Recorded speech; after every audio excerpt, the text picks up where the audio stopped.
Bonjour à toutes et à tous, je suis Mathieu Charrier, ravi de vous accueillir dans 9e art, le podcast de la Cité internationale de la bande dessinée et de l'image d'Angoulême. Dans chaque épisode, une autrice ou un auteur se raconte, revient sur sa pratique, sa carrière, son actualité, sa vision du 9e art et répond à notre questionnaire de Proust version BD.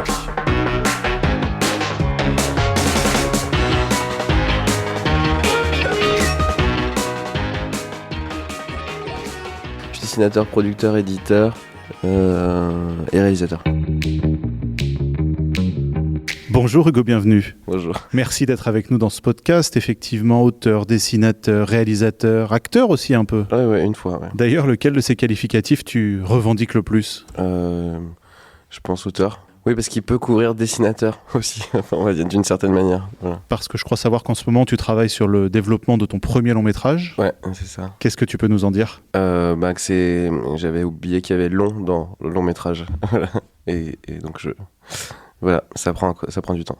Le pitch, c'est « Et si les arcs-en-ciel étaient des gens du futur qui venaient nous observer ?» Et en fait, on va découvrir un petit enfant arc-en-ciel qui c'est son premier vol et il tombe dans notre futur à nous, mais c'est son passé à lui.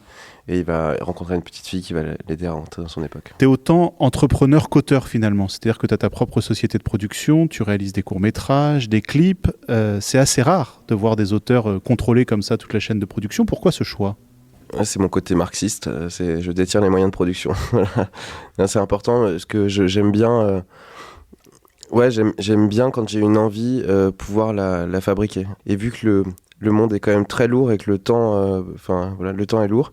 Souvent, j'étais frustré de pas avoir les moyens au moment où j'avais l'idée. Et c'est vrai que la lutte constante, ça a été de façonner les outils qui me permettaient d'être en adéquation temporelle avec mes idées, quoi. Parce que en fait, quand on a une idée, à mon sens, c'est d'expérience, c'est quand on attend trop longtemps qu'elle sorte parce qu'il faut que ça se finance, parce qu'il faut que machin, et ben on la perd, ou on n'a plus envie de la faire, ou et on passe à autre chose, ou sinon elle pourrit en nous, et puis parce qu'on l'a pas sortie, et puis elle arrive pas à devenir autre chose. Et donc moi, c'est vrai que j'ai essayé de façonner ces outils-là pour qu'ils correspondent à mon rythme de travail. Voilà. C'est pour aller plus vite et avoir plus de liberté finalement.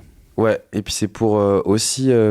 parce qu'en France, on a tendance à vite nous cataloguer. C'est pour ça aussi que j'ai fait des études très larges. C'est que quand j'étais à Estienne, on me disait « Ah oui, mais t'es pas un technicien, tu sais pas faire. » Alors du coup, je me suis dit « Moi, je vais faire les Gobelins. » Comme ça, on me dit... Après, on me dit... Et quand je sortais des Gobelins, on me dit « Ah, t'es un technicien. » Et après, je me suis dit « Moi, je vais faire les arts déco. » Comme ça, et comme ça, en fait, ils savaient plus comment me... Parce qu'à chaque fois, ils essayaient de nous mettre dans un truc. Et donc voilà, moi j'essaie d'être toujours le plus large possible pour couvrir et puis pour pas justement qu'on puisse me reprocher un manque et donc convaincre plus facilement et donc qu'on me laisse tranquille fabriquer mes trucs. À quel moment justement tu as eu envie de devenir auteur au sens large et à quel moment tu t'es dit que ça passerait autant par la bande dessinée que par l'image au sens plus large ? En fait, un jour, un prof dans une école que je ne citerai pas parce que je l'ai quitté assez vite, il m'a demandé ce que je voulais faire et je lui ai dit j'aimerais bien faire de la bande dessinée, de l'illustration, de l'animation parce que j'étais dans une école d'anime. Et il m'a dit Hugo, dans la vie il faut choisir. Et en fait depuis je m'efforce de lui prouver que non.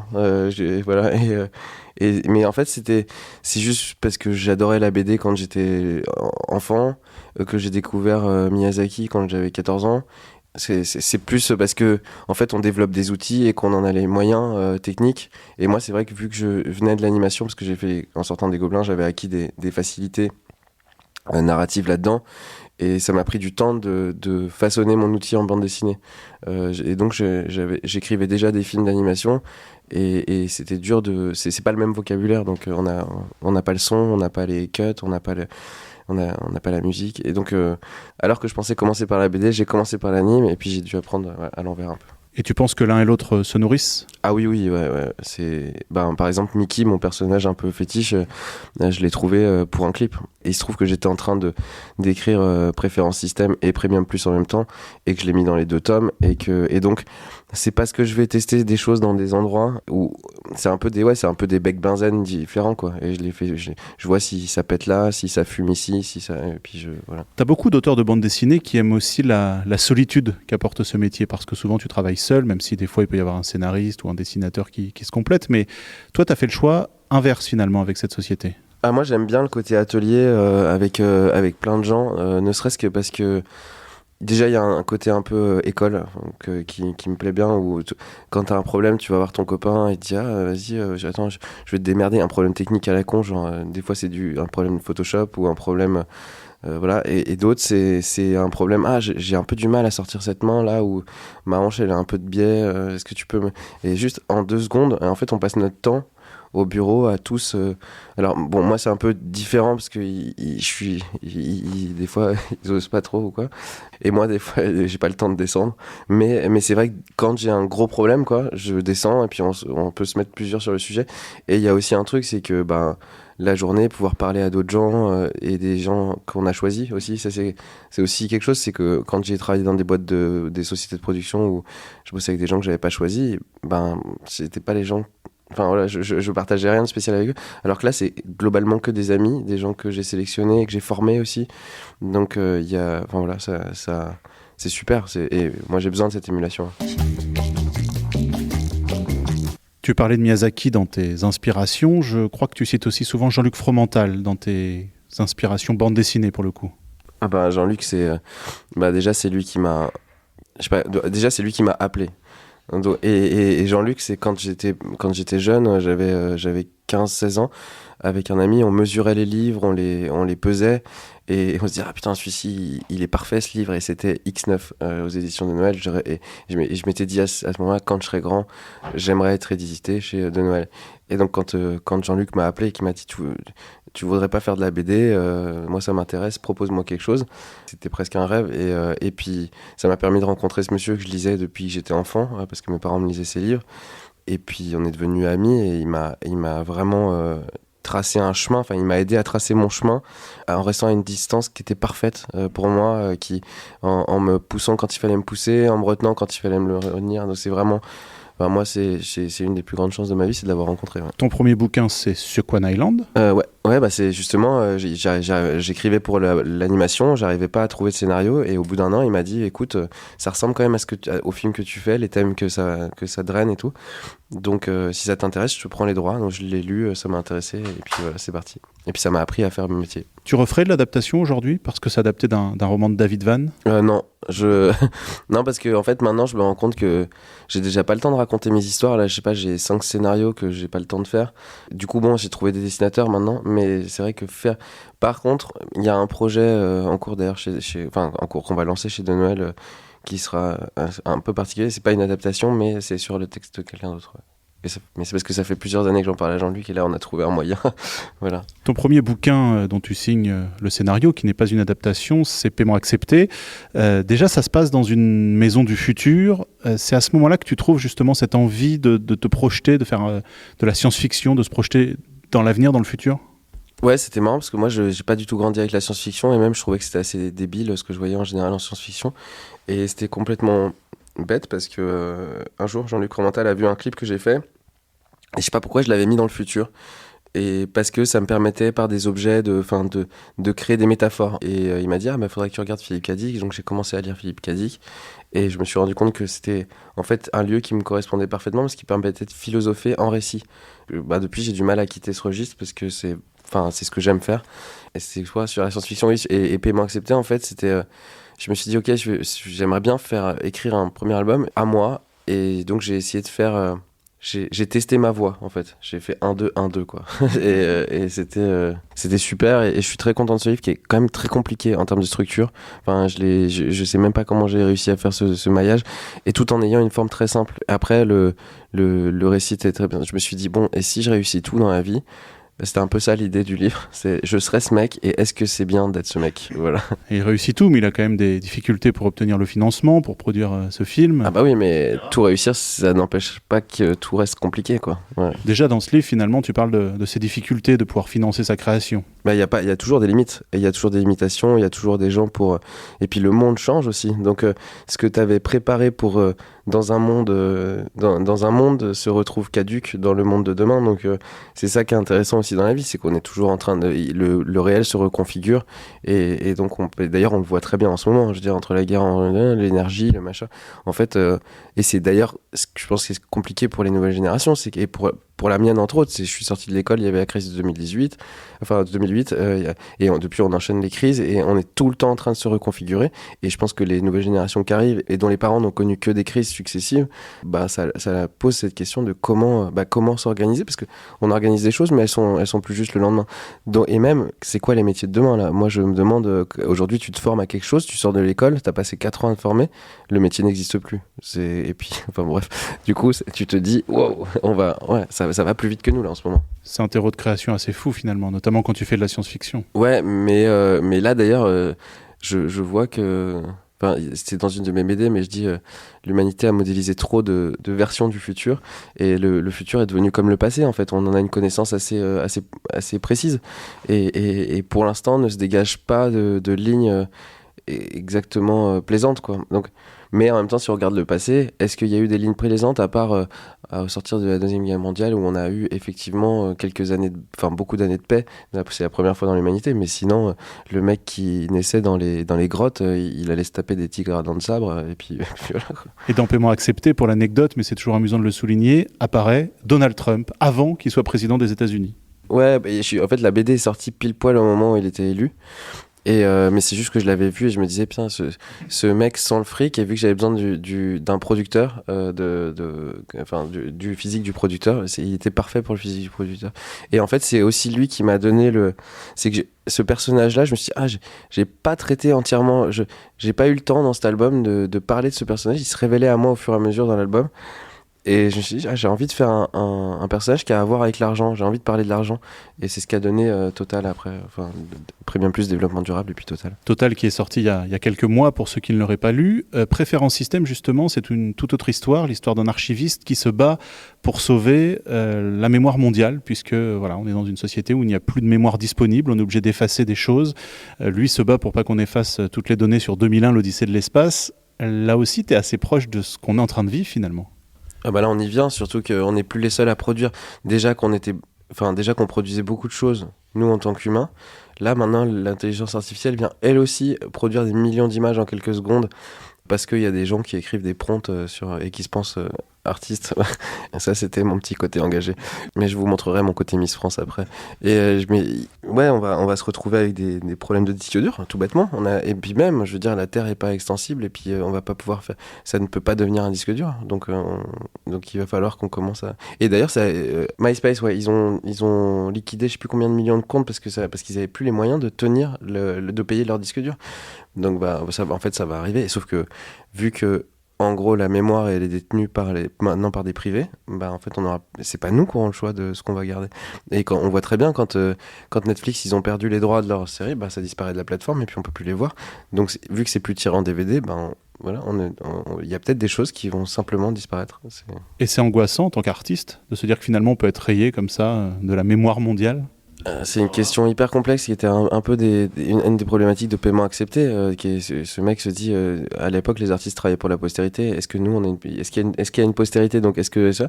Mais du coup, je pense que effectivement, ça pose des problèmes pas aux artistes, mais à l'art. C'est du coup les artistes, ils se disent quoi? Qui ont une bonne main, qui savent bien travailler.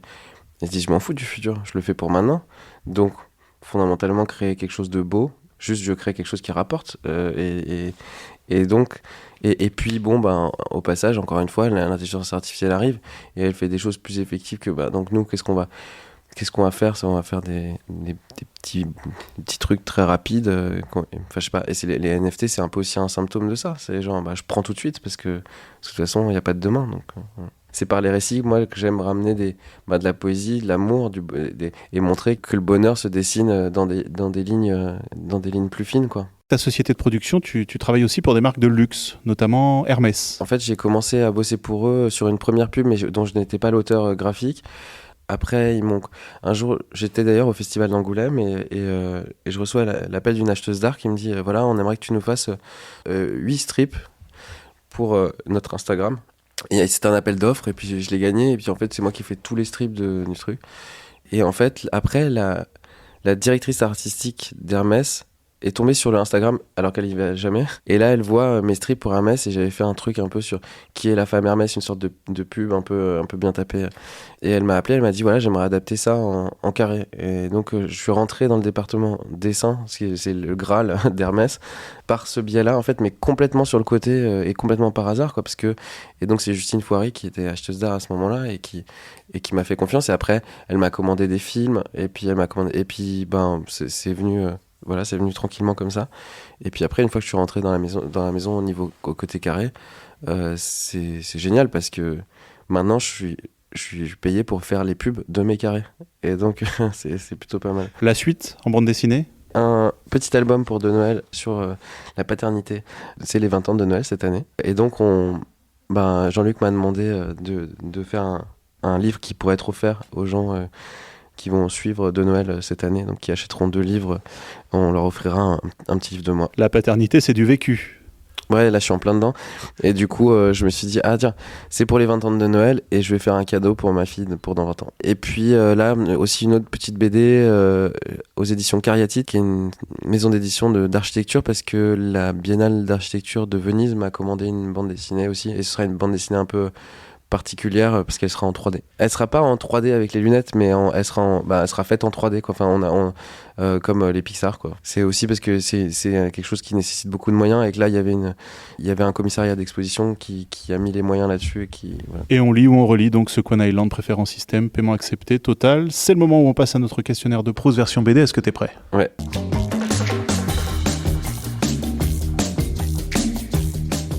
La première BD que tu as lue ? C'est pas moi qui l'ai lu, mais c'est mes parents, mais Tintin. Tintin, ouais, j'ai les tapis Tintin, j'ai eu des Barbie Tintin. Ça existait, c'est assez effrayant d'ailleurs. La Barbie Captain Haddock. Et non, ouais, mes parents étaient vraiment fans de Tintin. J'ai un avion d'ailleurs qui est dans la chambre de ma fille aujourd'hui, jaune, l'avion de Zut, qui pendouille au plafond. Ouais, non, Tintin, ça a eu une grosse importance. Ouais. Quelle est selon toi la meilleure BD de tous les temps ? Oula, ça c'est compliqué. Moi j'ai une trilogie, enfin j'ai un peu la trilogie de l'Apocalypse. C'est Akira, comment s'appelle celle de Superman là, Kingdom Come et Watchmen. Mais c'est pas les meilleures, c'est celle de l'Apocalypse. Non, meilleure je sais pas. Mais le début de la dernière de Blush, les 20 premières pages, je me suis dit que c'était fait pour ça la BD, quoi. Alors maintenant je vais te demander la plus belle couverture de bande dessinée. Oh là là, ça, c'est compliqué. Chihuahua Pearl. Ouais. Je crois que c'est vraiment... moi, c'est celle qui à chaque fois que je la vois, je suis genre... trop belle. Je sais pas, cette femme toute puissante qui a un cigare dans la bouche, là, il y a juste son visage. Elle est ultra puissante, quoi. Et la femme, la couve, avec ses dents. C'est rare de voir une femme aussi, en plus à l'époque, avec la bouche ouverte. Il y a quelque chose dont on voit les dents. C'est pas juste on voit la langue, hein, c'est on voit les dents. C'est très bizarre. Et puis les cheveux bouclés comme ça. Enfin non, c'est vraiment... Et puis la typo, tout.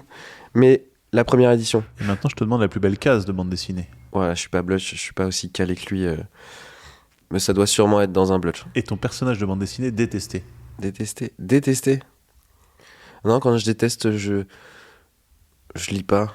Enfin, je commence, en général, ça dure 2 pages. Et avant de vomir, je ferme le livre. Est-ce que tu dessines dans le calme ou en musique ? Ça dépend des étapes. Ça dépend vraiment des étapes. Il y a des moments, en fait, je mets la musique et puis elle s'éteint toute seule, je m'en rends même pas compte.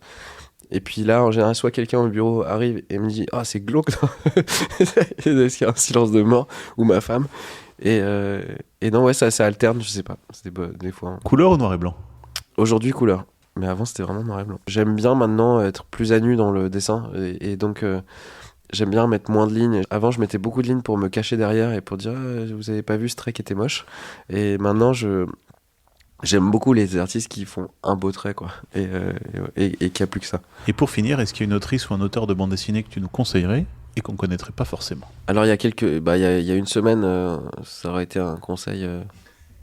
Mais bon, elle a eu le prix, là, celle qui a eu les Rainettes, là, le livre bleu, là. Ouais, j'ai découvert ça quand il est sorti, le livre, et je me suis dit, c'est...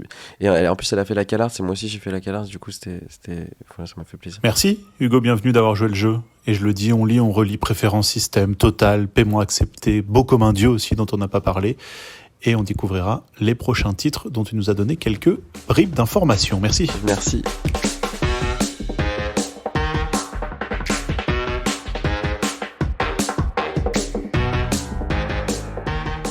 9e art est un podcast produit par la Cité internationale de la bande dessinée et de l'image d'Angoulême, réalisation Mathieu Charrier. N'hésitez pas à commenter ces épisodes, à les noter, à en parler autour de vous, c'est très important pour nous.